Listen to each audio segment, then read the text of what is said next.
dia, o Oficina de Ideias de hoje é ao vivo e a gente vai falar sobre a vida após a morte. Pois é, dizem que religião não se discute, mas tem gente que acredita em inferno e paraíso. Outros preferem falar em reencarnação e tem até culturas que fazem festa de verdade, com toda a pompa durante os funerais. No meio dessa polêmica toda, você acha que alguém pode dizer com toda certeza o que acontece depois que a gente morre? Será que a gente passa dessa para melhor ou será que tudo acaba aqui mesmo, no mundo material, comendo capim pela raiz? Essas e outras perguntas nós vamos tentar responder para você agora. É a Oficina de Ideias que está começando.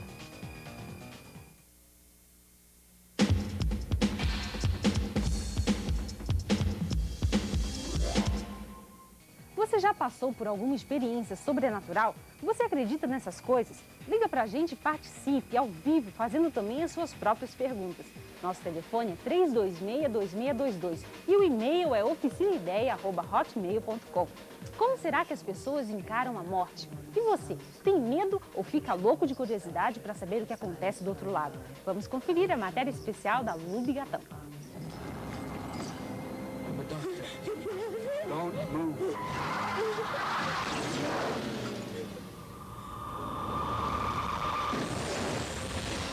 Morte. Tema que desperta muito interesse. Provoca medo. Assusta. Por mais que se tente fugir do assunto, não tem como escapar. Vamos todos morrer.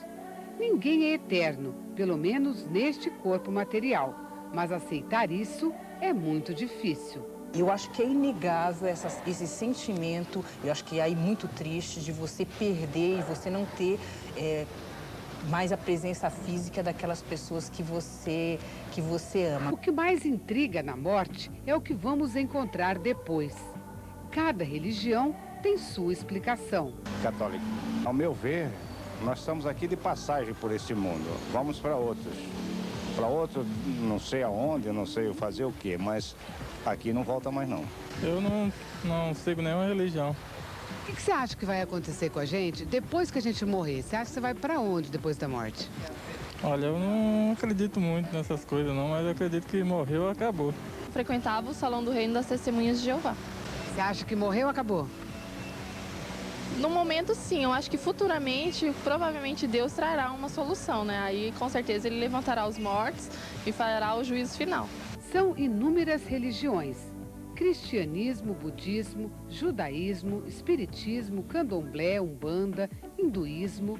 A maioria tem uma visão esperançosa para depois da morte, pelo menos para os que forem bons durante sua passagem pela Terra, que pode ir de uma ausência de sofrimento até uma vida no paraíso. Conforme a minha religião, depois dessa aqui tem outra vida espiritual, né? Eu acho que tem um julgamento, né? Assim a religião católica acha, né? E daí, conforme a gente ou vai descansar em paz, ou vai ter que pagar os pecados. O homem sempre acreditou num ser superior. Ter fé em Deus supre uma necessidade básica de explicar de onde viemos, o que estamos fazendo aqui e para onde vamos. Se não fosse o homem, né, como a gente teria ideia de Deus? Ou seja, existiria um Deus se não existisse o próprio homem pensando ou criando essa ideia de uma divindade capaz de pairar sobre a sociedade e dar algumas explicações que ele não consegue para a sua própria vida cotidiana? Agora, pode ser tomado por algumas religiões como uma grande heresia, mas a verdade é que só o homem é capaz de manifestar a sua crença na existência de Deus. Então, não existe Deus sem o homem. A ciência já pesquisou muito, mas pouco conseguiu provar. As conclusões acabam ficando no campo religioso. A ciência tenta, né? Há algum tempo ela vem tentando discutir, por conta, inclusive, de algumas experiências com alguns pacientes, algumas pessoas que passaram por mortes, não é morte cerebral, mas paradas cardíacas, algum tipo de trauma em alguns acidentes muito sérios, que a ciência vem tentando descobrir, tentando entender o que acontece, mas eu desconheço qualquer avaliação definitiva sobre o que vem acontecer depois dessa passagem, daquilo que algumas religiões, algumas crenças vão entender como sendo a passagem para uma outra dimensão, mas a gente não sabe exatamente como se dá. Enfim, eu acho que o homem ainda se indaga sobre e se questiona muito sobre o que acontece com a morte física.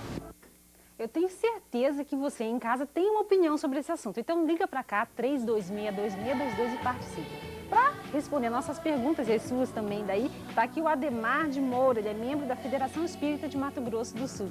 Ademar, por que você acha que as pessoas têm medo da morte?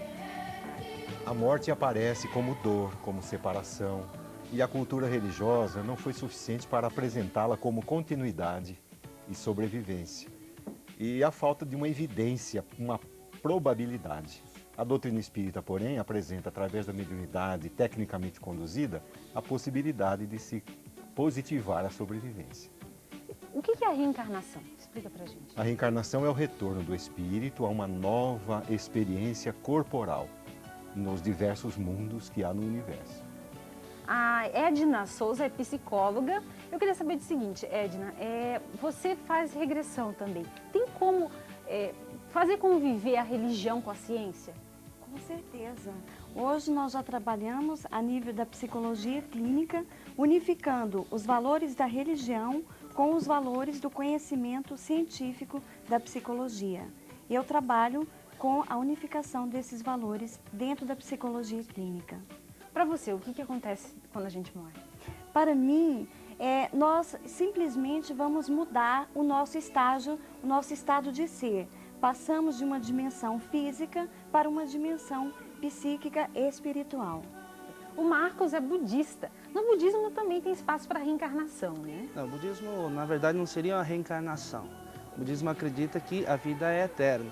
Ela obedece a ciclos, né? Que começa do nascimento, que seria o ciclo da formação, aí seria um ciclo da continuidade, que seria a nossa fase adulta, o ciclo da destruição, que seria o nosso envelhecimento, e após o ciclo, né, da vacuidade, que chama, ou seja, a pessoa morre e retorna de novo a essa energia do universo. Então o budismo ele não acredita na reencarnação, mas acredita que o homem tem esse ciclo e pode renascer novamente, né, dependendo das causas e dos efeitos que ele vier praticar nessa existência. Tem espaço para céu e inferno no budismo? Não, o céu e o inferno é nós mesmos que fazemos ele, né? Depende das nossas atitudes, a gente transforma a nossa vida no céu ou no inferno, né? Isso que o budismo acredita. Ok, nós estamos aqui também com o padre Edmilson Tadeu, ele da Igreja Católica. Como que a Igreja Católica vê a morte? O que acontece? O microfone, por favor. Bom dia. Bom dia. Opa, caiu. Você pode fazer de novo a pergunta? Como que a Igreja Católica vê a morte? O que acontece depois que a gente morre no ponto de vista católico? A morte ela é um encontro com o Criador.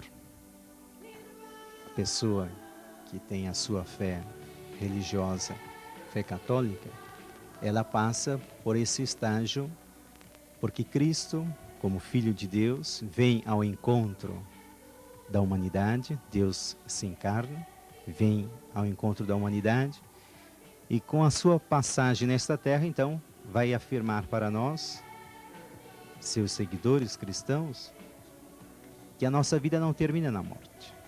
Como ele primeiro a ressuscitar, diz para nós, significa então, para a Igreja Católica, morrer significa ressuscitar. Ressuscitar como? Ressuscitar no próprio corpo, como o Lázaro foi lá, estava morto, começou a andar de novo? Ou é ressuscitar num nível mais espiritual? Como que é essa ressuscitação? Nós partimos de que a pessoa, ela não é somente corpo, é corpo e alma, corpo e espírito.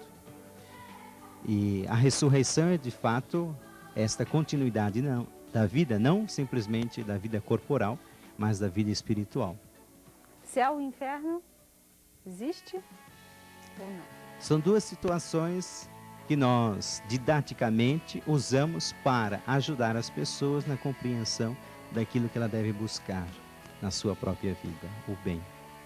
O pastor Ronaldo, da Igreja Batista. Existe alguma diferença entre o ponto de vista da Batista com a católica? Eu acho que basicamente a cosmovisão cristã ela segue uma linha a respeito de morte, né? Eu estava ouvindo atento que todos estavam falando aqui e é interessante que essas cosmovisões elas vêm de longo tempo a respeito da morte, né? Na verdade, então a cosmovisão cristã ela vai se encaixar mais ou menos na mesma coisa, com algumas diferenças devido a essa coisa que a gente já percebeu, né, da Igreja Católica, o movimento evangélico.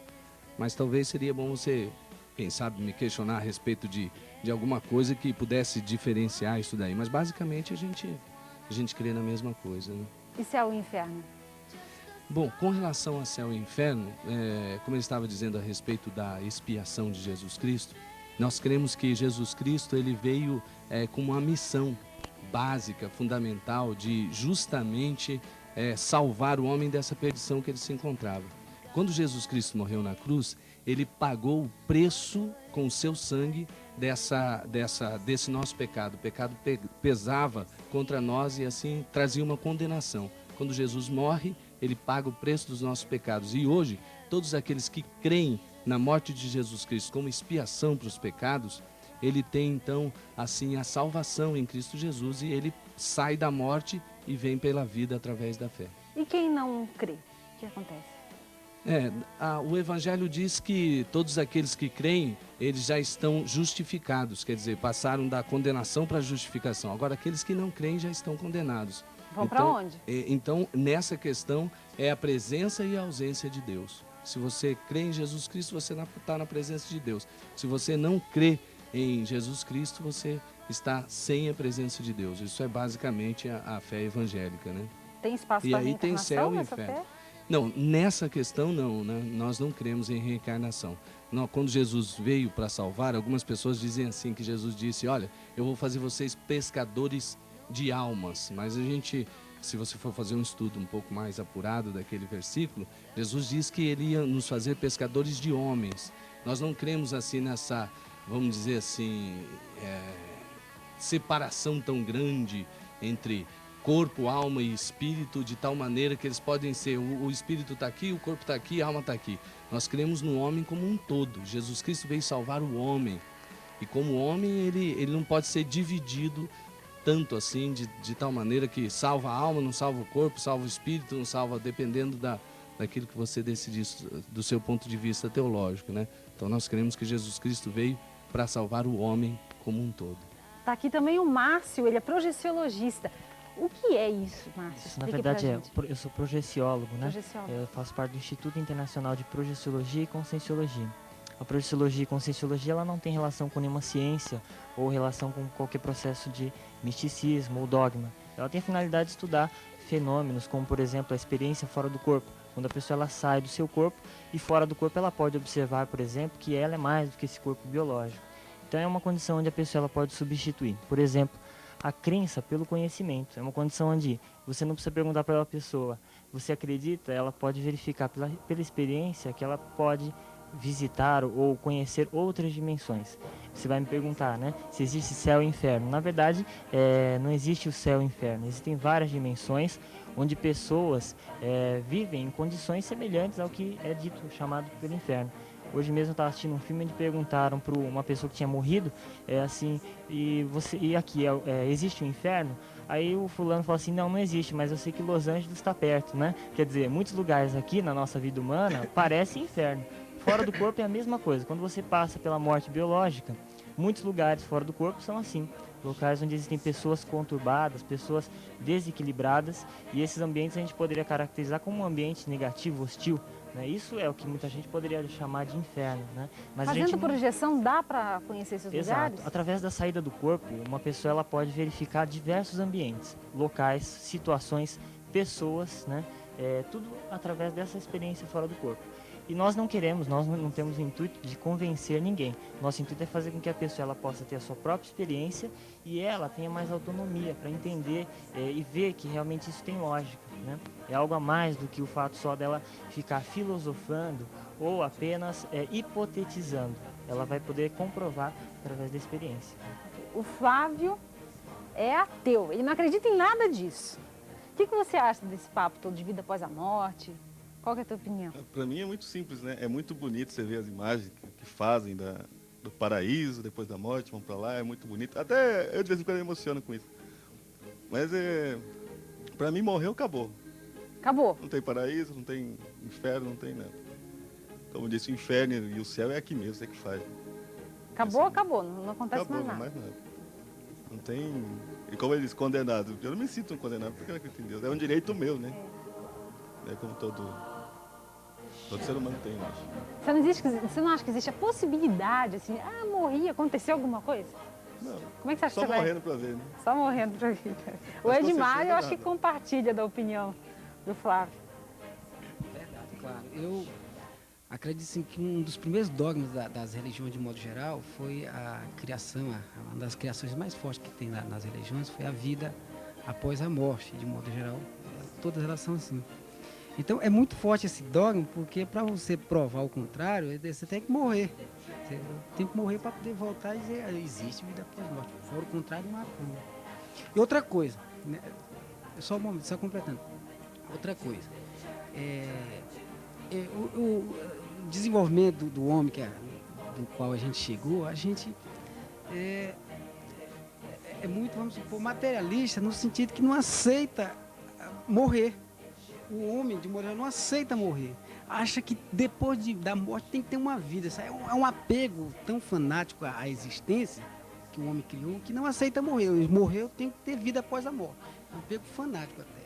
Mas a gente é a natureza, e a natureza tem esse processo, viveu e morreu. O que você ia falar, Márcio? O Flávio comentou agora, né, a respeito de que quando ele morrer ele vai ver, né? Na verdade a gente não precisa esperar até morrer. Muita gente é cética realmente. Nós temos pessoas que às vezes chegam até o instituto e falam, eu não acredito em nada disso, eu só vim aqui para adquirir conhecimento geral. Aí às vezes começa a aplicar as técnicas, sai do corpo e às vezes fica um pouco envergonhado, né? Olha para ele mesmo e vê ali deitado na cama o corpo dele, né? Então a experiência pessoal é uma forma, não precisa esperar morrer para depois chegar e verificar essa realidade. Da mesma forma como ele colocou, né? A gente não é só morrendo que a gente vai ver, existem formas, técnicas que a pessoa realmente pode ver por ela mesma. Né? Você já viu alguma coisa? Quando eu saio do corpo? Sim, muitas vezes, assim, as visões mais comuns que a pessoa tem é ver o próprio teto. Tem gente que pensa que vai sair do corpo, vai chegar a uma consciência muito evoluída, vai falar assim, olha, eu vim para mostrar tudo para você do que tem desse lado. E não, às vezes a pessoa sai do corpo e tá lá olhando pro próprio teto, fala, o que é isso? Aí olha lá aquela lâmpada, né, do quarto dela e ela observa que realmente ela está fora do corpo. E às vezes ela olha o corpo dela deitado na cama, outras pessoas que estão dentro do seu quarto, na sua casa, né, que estão também dormindo e às vezes podem até estar fora do corpo sem nenhuma lucidez, né? São condições comuns. Edna, por outro lado, não seria muito perigoso a pessoa ficar tendo acesso às coisas que aconteceram na vida passada? Porque se a gente esquece, tem um bom motivo, né? Certo, Cláudia. Agora, se você descobre que você jogou pedra em Cristo, sei lá... Isso não é depende perigoso? muito, olhando pela visão psicológica, da estrutura emocional do ser.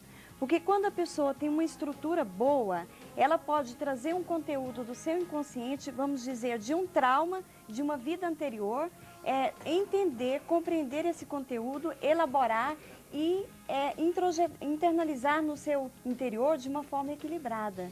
Agora, vamos dizer que a pessoa não tem um equilíbrio emocional estruturado. Essa pessoa trazendo algum conteúdo, seja através de uma regressão, seja pela própria projeção do corpo astral e perceber que ela é mais do que aquele corpo físico, muitas vezes essa pessoa pode até se desestruturar. Ela pode entrar num conflito muito grande interno. Por isso que nós, dentro do trabalho psicológico com a regressão, a gente tem muito cuidado nesse sentido, de não atropelar o processo interior de cada ser, respeitando a sua individualidade. Nós até, eu particularmente, eu coloco a regressão como método em segundo plano, não prioritário, por conta disso. Por conta que se a pessoa tiver condições de se trabalhar de uma forma aqui na consciência, é mais claro, é muito mais vantajoso para ela. Agora, se ela não compreender determinado trauma, ela não tiver assim, a aceitação de determinada circunstância na sua vida, a compreensão de algum quadro de vidas passadas irá tranquilizá-la, com certeza. Mas não é perigoso, por exemplo, o Brian Weiss, tem até um livro que a gente vai sortear aqui, a Terapia de Vidas Passadas. Qualquer um pode fazer? essa regressão? Não, com certeza não. Não é perigoso a pessoa assim, se vê morrendo afogado, mas porque viu um filme que estava morrendo, viu uma pessoa, se impressionou e começou a pensar Não, a nisso? regressão a gente sabe que é um método sério, que tem que ser por uma intervenção de um profissional conceituado na área, que tenha, além do conhecimento, ele tem a ética pelo respeito humano. E a gente sabe que é uma aventura, né? Para quem não tem assim, um domínio, um conhecimento maior, pode se tornar uma aventura. Como no caso do nosso amigo que está falando sobre a projeção. Vamos dizer que numa dessas, ele projeta o seu corpo astral e vai cair numa dimensão inferior do cosmos. E não tem o domínio de todo aquele seu trabalho e não que ele vá perder, porque a gente tem aquela questão de acreditar, será que eu vou voltar ou não? A gente sabe que existe uma sabedoria no organismo que sempre vai trazer o seu corpo astral de volta.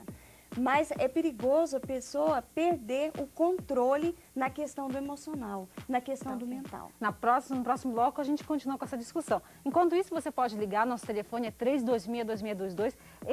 Tem o livro do Brian Weiss, Terapia de Vidas Passadas, tem vários livros espíritas sobre mediunidade, ressurreição. Você pode ganhar, que são presentes da arte técnica. Tem também 2 bugrinhos lindinhos lá da Casa do Artesão. Tem 2 ingressos para o show do Almir Sater, dia 21 de julho, presente do Pedro Silva.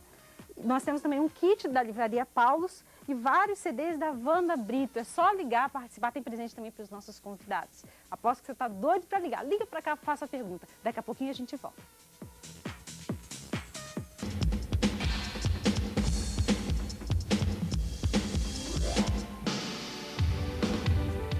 Já que não se pode. Gente, que nunca aconteceu com ela nenhuma experiência de assombração, nem nada.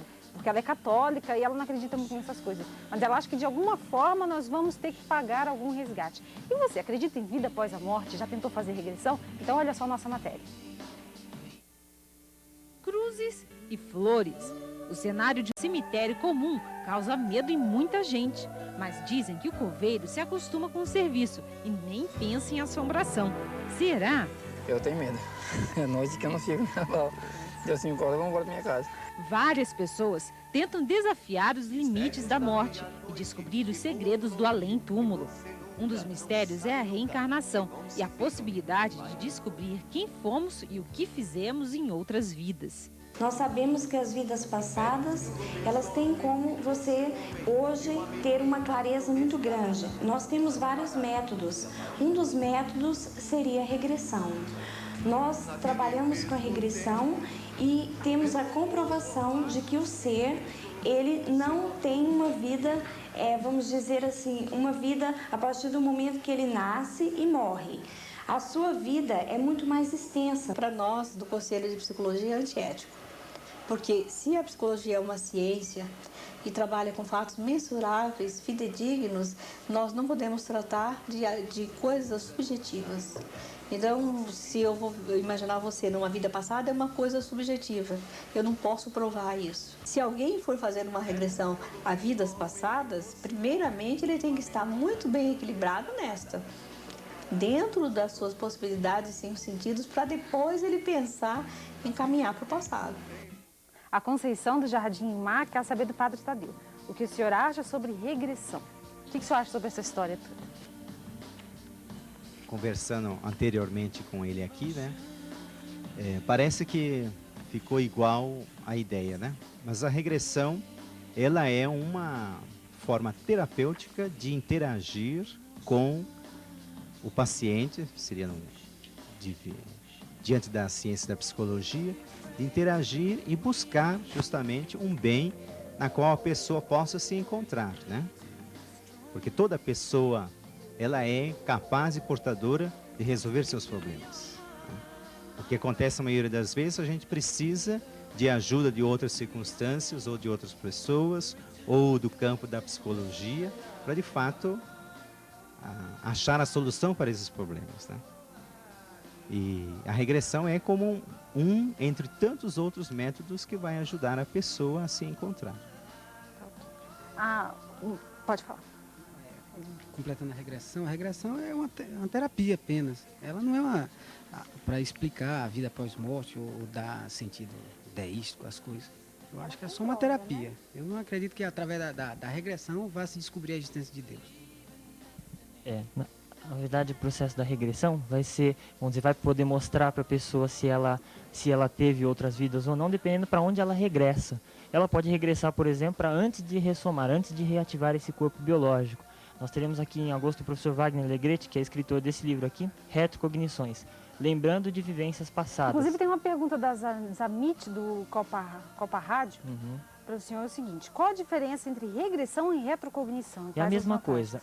Na verdade, a terminologia, vamos dizer, a nomenclatura que é diferente. Retrocognição é a mesma coisa do que regressão. No caso, a projeciologia enfoca a retrocognição como uma ferramenta que ajuda a pessoa realmente a se autoconhecer. Nós, não, dentro da projeciologia, nós não fazemos nenhum atendimento, né, pessoal, nós não temos nenhuma área, vamos dizer, para poder desencadear a retrocognição na pessoa.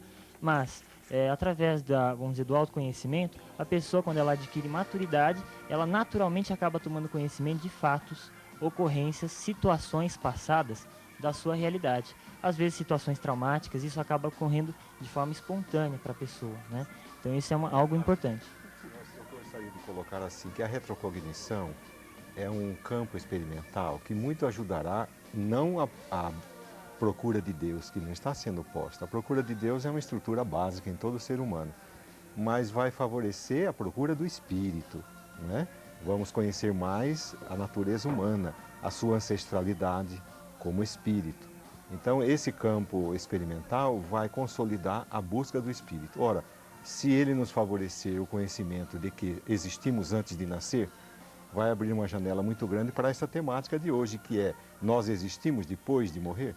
Então é muito válida e acredito que o homem que é incansável na sua busca não vai parar por dogmatismos ou por qualquer, digamos, anteparo teórico. Nós vamos pesquisar sem parar e vai derrubando as barreiras do materialismo, do dogmatismo, da descrença em Deus, e há de sanear também moralmente a nossa sociedade, saneando o homem. Marcos, qual que é a tua opinião? Bom, o budismo trabalha em cima da razão da vida do ser humano. Então existe uma frase dentro do budismo que diz o seguinte: que se deseja conhecer as causas do passado, olhe para o seu presente agora. Se deseja saber do seu futuro, olhe o que você está fazendo neste momento. É o que a psicóloga falou: se você não consegue resolver nem sua vida presente, vai querer se meter com a vida passada. Exatamente. Né? A questão da vida passada, na verdade, ela regressa a nós das causas que nós próprios fizemos. Então, para resolver as nossas causas passadas, ou os efeitos que estamos sofrendo nesse momento, depende muito da nossa atitude neste momento. Isso é muito importante. Então, tudo depende da nossa reação perante aos nossos problemas, às nossas situações da vida cotidiana, do dia a dia. Pastor Ronaldo, qual é a opinião do senhor sobre isso? O que você acha dessas experiências de regressar, de ver as coisas do além? Bom, eu particularmente não concordo com esse tipo de posicionamento, visto que isso é muito assim na área de ideias, de experiências. E eu estava ouvindo aquela psicóloga que estava falando antes do Conselho de Psicologia, que ainda existe aquela, eu não sei qual é o posicionamento dessa outra psicóloga que está aqui. Como é o seu nome mesmo? Desculpe. Edna. Vamos falar o nome melhor, né? Eu creio que todas essas coisas que surgem como problemas das pessoas nesta mesma vida, que eu acho que a gente está mais... que é a busca do homem, resposta para o aqui e agora. Essa é a verdade. A gente está falando de morte, mas estamos falando mais da existência aqui e agora do que qualquer outra coisa. Tem muito a ver com traumas que ele teve na infância, com pai, com mãe, com experiências dessa vida mesmo. E aí há umas respostas a respeito disso daí que pode levar: não, isso não é dessa vida agora, é de uma vida passada. Mas tudo isso vai ser num campo assim muito difícil de ser comprovado e dito, e falar, que é muito abstrato, exatamente. É difícil a gente falar sobre isso. Então eu acho que o nosso presente, a gente plantou aqui mesmo. A gente plantou num passado, nessa mesma existência. E o que a gente vai colher amanhã é o que a gente está, como meu amigo, como é o seu nome mesmo? É isso, estava dizendo ali, é tudo aqui mesmo dessa vida. E por isso que dentro da nossa visão do cristianismo, nós queremos que é essa vida mesmo aqui, e que Jesus Cristo morreu, ele morreu exatamente para trabalhar na sua vida aqui, agora. Ele quer mudar a sua vida aqui, agora, através de uma relação pessoal com Ele. E isso transforma a vida, transformou minha vida. Trouxe muitas respostas que eu queria para a minha vida num relacionamento pessoal com Jesus Cristo, pessoa. Eu gostaria, se fosse possível, eu respeito o que o pastor está colocando da questão do abstrato que ele disse. Hoje nós já sabemos que não fica mais na questão do abstrato. Já foi comprovado cientificamente a questão da vida após a morte. E eu particularmente posso até dar um depoimento porque eu tenho autorregressão. Quando a gente traz um conteúdo do nosso inconsciente e que você não encaixa esse conteúdo na vida atual e você sabe que aquilo é uma coisa verídica porque você experienciou, você vivenciou, então você começa a questionar. Mas de onde vem isso? Será uma mera fantasia da minha mente? Mas é como nós dissemos. Dá para dizer que é ciência? Claro. Ciência no sentido de experimentar, claro. Hoje Cláudia, só uma a questão de vidas anteriores ou pós-vida, ela vem socorrer a angústia humana com relação à necessidade de respostas. Porque a paisagem humana, ela não é simples nem fantasiosa.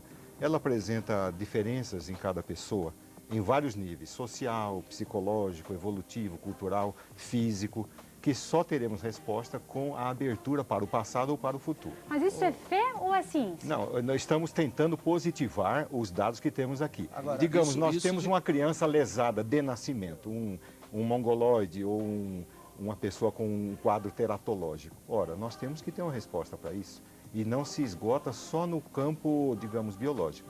Então nós precisamos saber por que aquele espírito está tendo uma encarnação ou uma experiência que não vai conhecer Jesus, ele não tem desenvolvimento psicológico, ele não tem cognição do seu ambiente imediato. Então ele está lesado. Nós temos que saber respostas para isso. O próprio budismo, ele coloca bastante esse ponto. Se você quer entender a morte, nós experimentamos diariamente essa questão de vida ou morte. Como?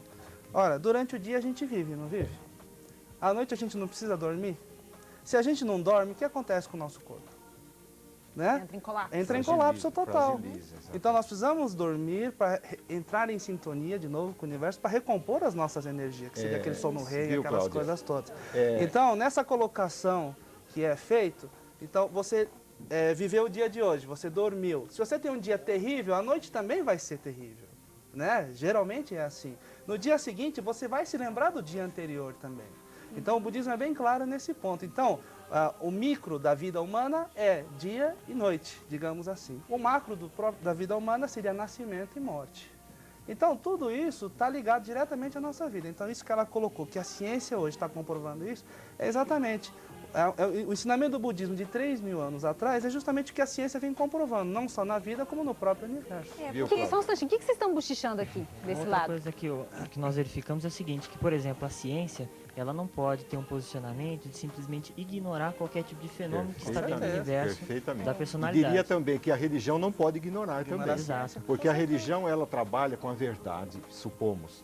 E ela deve informar os seus adeptos. E a própria ciência, naturalmente, conforme ela vai progredindo, ela vai mostrando que existem diversas coisas que são equivocadas do próprio ser humano. Porque conforme a pessoa vai adquirindo mais maturidade, ela vai aos poucos tirando aquelas ideias pré-concebidas, errôneas. Por quê? Nós, em determinados momentos da nossa vida, quando nós amadurecemos, nós olhamos para trás e falamos, olha, aquilo ali eu fiz errado, não era bem assim, né? Agora, a ciência é assim, conforme ela vai descobrindo coisas novas, informações novas, ela vai naturalmente retirando alguns conceitos equivocados. Flávio, o Anderson do Jardim Panabá quer saber o seguinte, o que é Deus para você? Uma forma que uma pessoa me respondeu uma vez, uma velhinha, ateia, estudiosa, que eu não sou acadêmico nisso, e ela me disse, Deus é átomo. O início de tudo é no átomo, mais nada. Mas isso já está sendo discutido também, né? Não, ninguém conseguiu provar até agora, né? Então se discute muito, mas ninguém prova nada, que existe ou não existe. O início está no átomo, não existe nada além dele, quer dizer, antes dele, só além. Acho que a natureza humana ainda é muito imperfeita. Nós, como seres humanos, a caminho da evolução, ainda somos muito imperfeitos para termos assim a pretensão de entender Deus na sua magnitude. Então, eu acho que a partir do momento que a gente vai tendo a humildade de estudar as leis divinas, procurar entender os mecanismos do universo, entender o ser humano na sua compreensão mais dinâmica, holística, nós vamos também numa busca por entender Deus de uma forma globalizada. Porque Deus está na natureza, Deus está em mim, está em você, né? Só um minuto. É muito fácil justificar isso. E depois? Tá na natureza, é lindo, mas me prova que foi Deus que fez ou que Deus existe por causa disso. Você poderia ter assim, você poderia ter uma ajuda no seguinte raciocínio. Olha, se você usar o que a ciência hoje já tem como assente, como não passível de dúvida, que é o seguinte: todo efeito tem uma causa. Então, isso é uma estrutura cognitiva absolutamente inquestionável. Então, todo efeito tem uma causa. Aquilo que não for causa de ação humana, será causa de ação não humana. Então, você vê uma flor, o nascimento de uma semente, você vê uma estrela, você vê uma criança, né? Você vê alguma coisa que não é o homem quem fez. Então, você precisa encontrar algum autor que não seja o homem. Pois é. Nesse raciocínio que a ciência sanciona e o bom senso sanciona, nós podemos ter uma pista de encontrar Deus. Gente, o papo tá bom, né? Deixa eu só fazer um comentário aqui da Vilma. Ela é da Vila Bandeirantes. Ela disse que ela era adventista e não acreditava em vida após a morte. Mas depois que ela ficou em coma, viu uma luz no fim do túnel e começou a crer. O que você acha disso, pastor? Bom, eu não sei exatamente o que ela viu, né? O que significa essa luz e o que acontece nesses momentos assim, nem eu quero usar disso para dizer, ó, tá vendo? É uma prova, tá vendo? Viu? Como Deus existe. Eu não acho que isso seja uma área para entrar assim no campo tão científico assim, porque eu acho que isso está mais ligado à fé da pessoa e trabalhar. Pode-se trabalhar assim, questionando coisas? Pode trabalhar. Eu tenho um amigo que eu tive a oportunidade de conhecer antes e depois. Ele estudou na Inglaterra, ele hoje é PhD em medicina nuclear.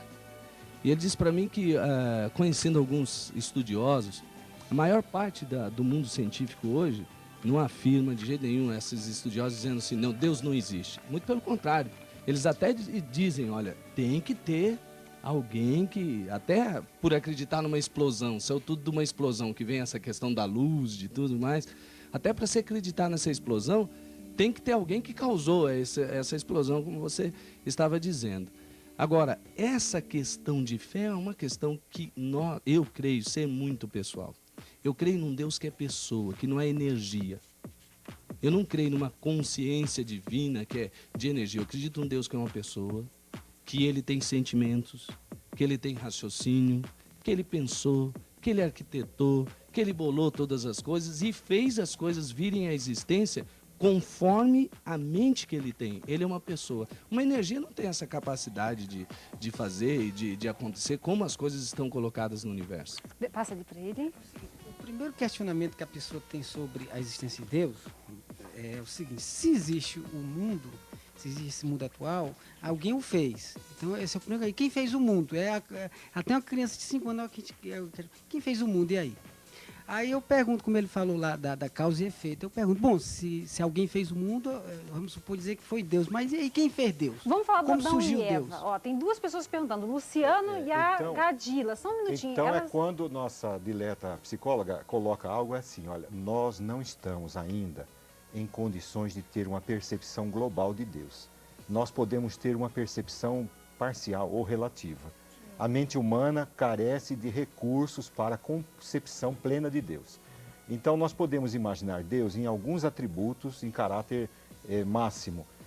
Justiça máxima, beleza máxima, sabedoria máxima. Agora, a natureza essencial de Deus é impossível. Ok, eu sei que você tá... Só um minutinho, eu sei que vocês estão doidos para perguntar, tá todo mundo aqui querendo falar tudo. Você tá louco para fazer pergunta? Olha só quanta coisa aqui, as pessoas estão querendo saber. Liga para cá, ainda dá tempo. 3262622, daqui a pouquinho a gente já volta.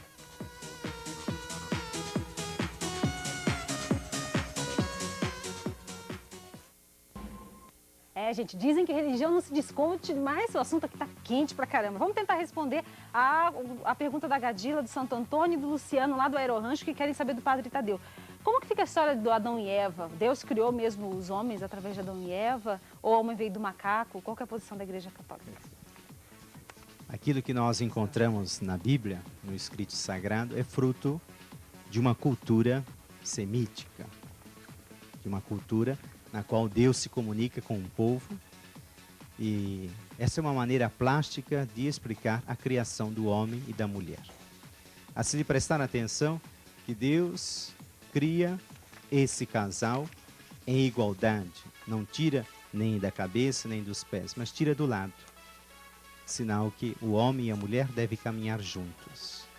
Adão e Eva pode ter existido ou como não pode ter existido. Adão significa primeiro homem e Eva a primeira mulher.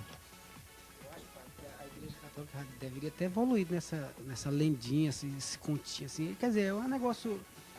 É uma lendazinha, um enfoque... como é que se diz? Folheado, só para...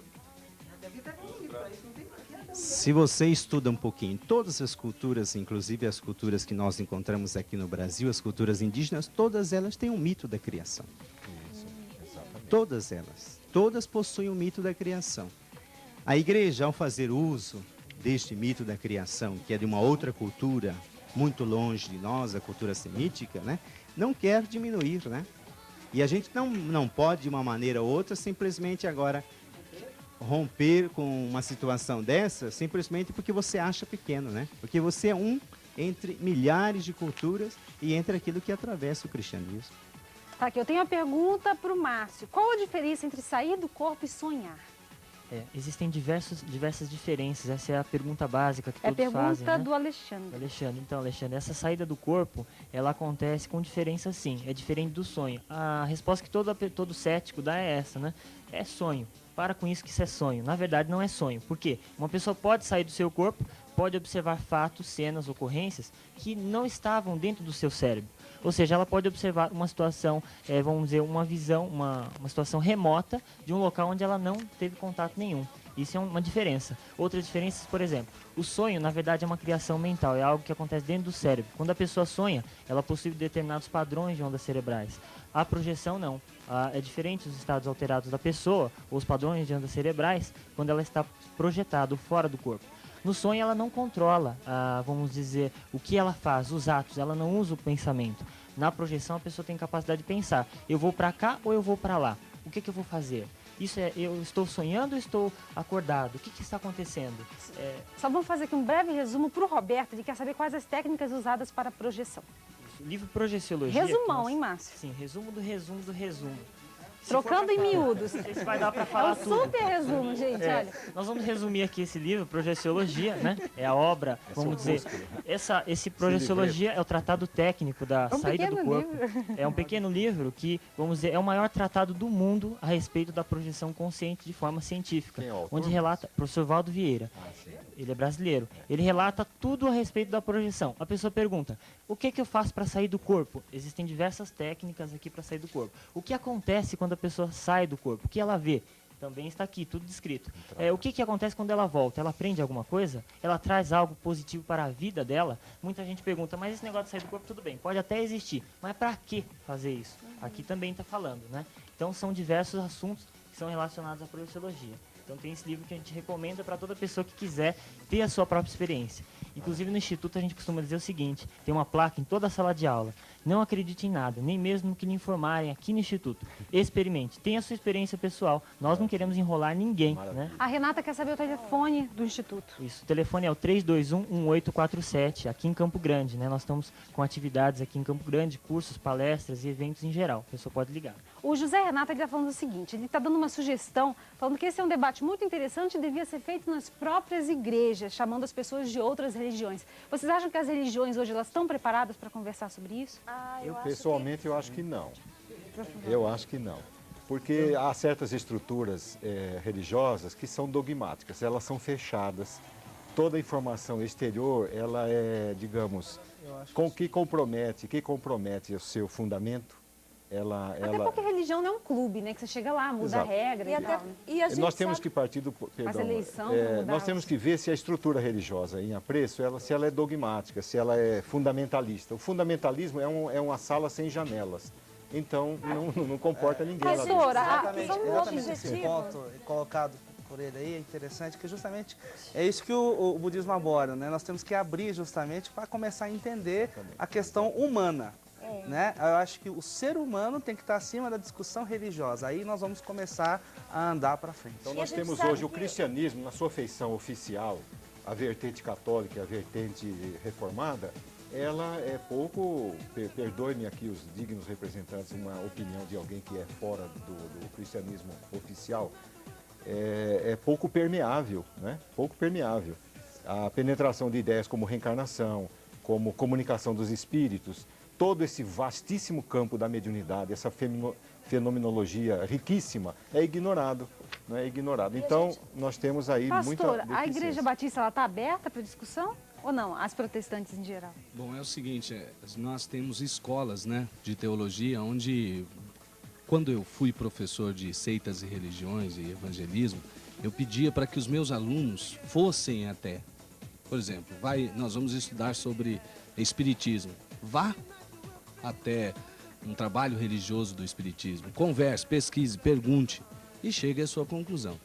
Agora, eu acho que você pode até fazer, nós já fizemos na nossa igreja, levando pessoas assim para discutir, já fizemos com a juventude isso, levamos pessoas do budismo, do espiritismo, e elas estavam ali presentes e elas falavam, de lá dentro do nosso templo. Eu acho que isso é uma questão que, se qualquer tipo de religião ou de expressão, seja considerado seita ou não, tem medo de colocar e de discutir, é porque ela está sentindo uma certa fraqueza. Quer dizer, eu não vou expor porque senão daqui a pouco ele vai começar a pensar assim, vai... Não, o cristianismo verdadeiro, ele é uma questão de voluntariedade. Jesus Cristo disse assim, se alguém quiser vir, se alguém quiser... Você não pode impor aquilo lá, como ele estava falando do dogmatismo ali. Só pode impor como nas aquilo. cruzadas, né? Sai matando todo mundo para impor o cristianismo. Imagina uma coisa. Agora, você tem o direito de colocar a sua posição. Por exemplo, eu creio aqui que para muitos aqui, a minha opinião seria uma opinião ultrapassada. Nesse ponto realmente eu sou assim, fechado, creio. Fechado assim, na minha fé. Eu creio que a Bíblia é a palavra de Deus. Acredito no Deus Criador dos céus, Criador da terra, e que está julgando como uma pessoa, e Ele é justo, e acima de tudo Ele é amor. Então a gente crê nisso daí. Já faz tempo que prego isso? Eu tenho uma opinião diferente aqui do padre a respeito de Adão e Eva, e até falar aqui com meu amigo, esse cara que eu citei, é um cara muito legal. Ele disse assim que no Brasil se acredita muito assim que o evolucionismo, por exemplo, é uma tese científica. Ele disse que no mundo científico não é nada, isso é uma teoria, entendeu? Então isso vai muito além do que discutir ciência ou fé, né? Só para comentar aqui, a Zilma da Vila Glória, ela disse o seguinte, que o marido e o filho dela foram assassinados há 9 meses e gostaria de saber se eles sabiam que estavam morrendo e se eles poderiam, se hoje eles têm consciência de como ele está hoje na Terra. Vocês acreditam na reencarnação? Isso depende muito da evolução do espírito, porque nós sabemos que cada pessoa desencarna de uma forma e depende muito de como a pessoa está no momento, das suas crenças, da sua estrutura interna, do seu equilíbrio, para que ela possa até presenciar, vamos dizer assim, no momento, a sua própria morte com equilíbrio. Porque se um espírito, uma pessoa que tem uma compreensão maior da vida, tem já desenvolvido dentro de si comportamento de aceitação daquilo que ele vai passar na vida, que compreende as leis de causa e efeito, ele não se revolta perante aos fatos agressivos da vida, uma morte agressiva. Se essa pessoa teve uma aceitação, isso vai depender muito de como ela vivia. Como se diz, cor da vida, cor da morte, né? Por favor. A desencarnação, ela implica em uma perturbação consciencial, que para cada caso varia na sua duração. Então a pessoa vem a desencarnar, ou morrer, segundo qualquer outra terminologia, então ela pode ter uma lucidez imediata ou ficar em estado de perturbação por algum tempo. Esse tempo pode durar anos.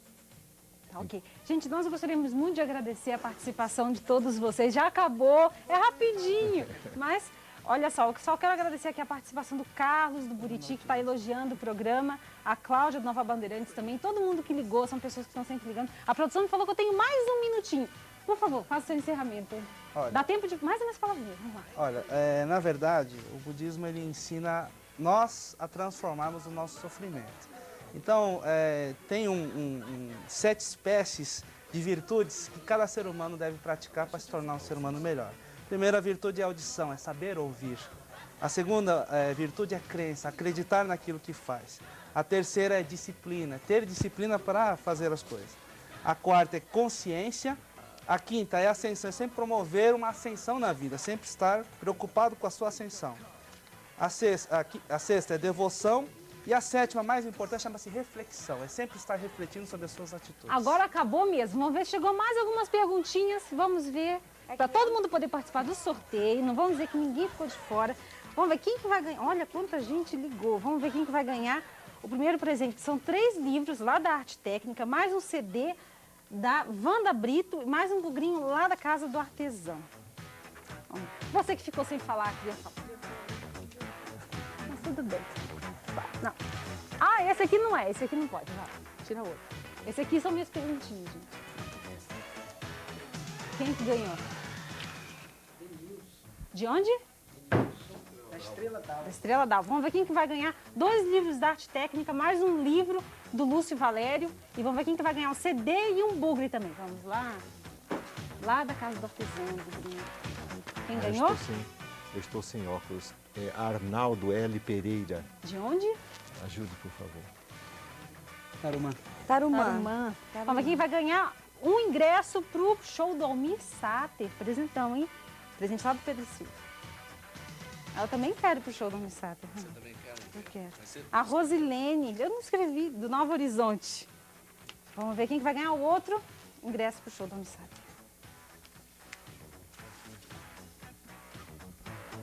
Quem ganhou? Deusa Marcon. De onde? Do Maria Aparecida Pedrocia. E nossos convidados também ganham presente. Vamos ver quem de vocês, quem que vai ganhar um kit da Paulus, vem um livro, mais um caderninho de anotações, mais um CD. Vamos lá, vem cá, máquina. Tira aqui. Vamos dizer que tem um preto aqui no nosso sorteio. O Edmário ganhou o nosso presente. Ó, gente, semana que vem a gente vai falar de uma coisa um pouquinho mais light. A gente vai falar sobre moda. Você pode participar, já anotou o nosso telefone, né? 326-2622. Você vai conhecer agora um pouquinho do trabalho de um jovem nota 10. Obrigada pela participação de todos e um ótimo final de semana.